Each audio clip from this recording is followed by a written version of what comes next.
श्री स्वामी समर्थ. तुम्ही कधी विचार केला आहे का, स्वामी समर्थ यांची परिक्रमा म्हणजे नक्की काय? लोक का चालतात अनेक किलोमीटर, का इतका त्रास घेतात, आणि का म्हणतात की परिक्रमा केल्यानंतर आयुष्यात काहीतरी बदल घडतो?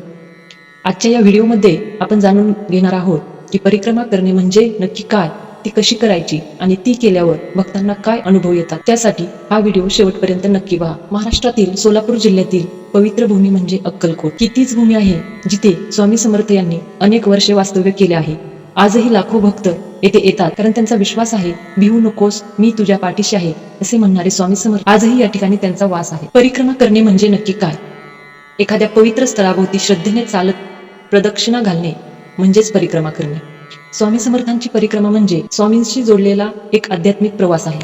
ही परिक्रमा करताना भक्त श्री स्वामी समर्थ, श्री स्वामी समर्थ या मंत्राचा जप करत असतात आणि आपल्या मनातील सगळी दुःखे स्वामींच्या चरणी ठेवत असतात. ही परिक्रमा करण्याची एक पारंपरिक अशी पद्धत आहे.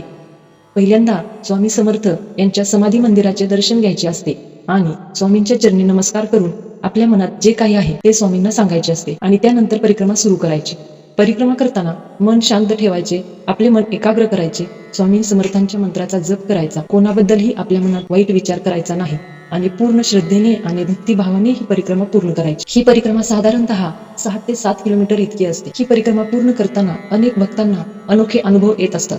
काही जण म्हणतात की ही परिक्रमा करताना माझं मन हलकं झालं, माझ्या मनाला शांती मिळाली, तर काही जण म्हणतात की ज्या समस्येचं उत्तर सापडत नव्हतं त्याचा मार्ग अचानक मला सापडला. काही स्वामी भक्तांना असंही वाटतं की परिक्रमेच्या वेळी स्वामी आपल्यासोबत चालत आहेत. या परिक्रमेच्या दरम्यान कोणत्या ना कोणत्या रूपात स्वामी आपल्याला प्रचिती नक्की देत असतात.